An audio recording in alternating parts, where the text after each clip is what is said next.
Welcome back. Well, the Nifty is sitting at the 10,070 mark and a few stocks that are coming under a bit of pressure. Pull up a JSW Steel. Now, that one reported numbers yesterday. That one is sitting with a cut of almost 5% as we speak right now. And BPCL and HPCL are the other two stocks that saw a bit of knock. I was looking at crude as well. Now, that one had moved to a level of 76.1, but that one has pulled back yet again and is now closer to the 76.4 level. So, a lot of moving parts as far as this market is concerned. But a couple of stocks that are coming under pressure include Equitas and Ujjavan.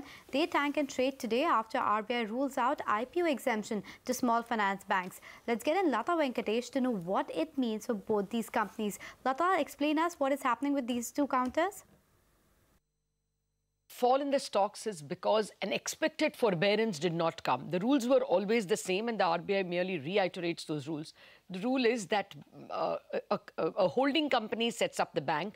The bank has to be separately listed within 3 years of its starting functioning as a bank, and the holding company should thereafter reduce its stake in the bank within 5 years, by the 5th year, to 40%. Now, the expectation was that because banks like the small finance banks like Equitas and Ujjavan serve a population like the microfinance guys do, a financial inclusion purpose, they will perhaps have been given some forbearance. So when Bandhan was not given that forbearance, Equitas and Ujjavan wrote to RBI and they were told, no, you have to list the bank separately. Equitas on September 4th, 2019 and Ujjavan by January 2020.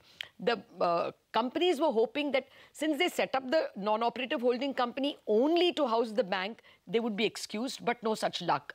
Now what happens is the existing share at the end of 1 year will become a holding company. And then, as a holding company, it will have to dilute in the next 2 years. So first, there is a discount because of the holding company. Then there is a dilution impact. And that's why you're seeing this 30% cut. We actually, Lata, thanks very much for that. We actually spoke with Mr. P.N. Vasudevan, Managing Director of Equitas Small Finance Bank earlier about the RBI reiterating its earlier stance in terms of listing the subsidiary. Listen in. The guidelines, the original guideline is that we are supposed to list the bank in a period of 3 years. For us, it turns out to be the 4th of September 2019. So we have about a year's time. And in terms of dilution also, we are required to dilute up to 60% within the 5-year period, because at the end of the 5th year, the holding company should not own more than 40% in the bank by the end of the 5th year. So we have to dilute up to 60%. We reached out to RBI whether, the holding company is required to hold the shares of the bank at least 40% for a 5-year lock-in period. So we just wanted to know whether there's a possibility of allowing the collapse of the two structures within that 5-year period, which RBI clarified that that's not possible. So now we have to list the bank. So we took this clarification well in advance so that we can do it comfortably within this time. Okay, so more numbers trickling in. As far as Coal Partler is concerned, it does not look like a good quarter because the revenue is down 45%. And look at the net profit. Now, that one has gone down by 66%. And you can see the reaction on the stock. That one is sitting with a cut of around 3.5%.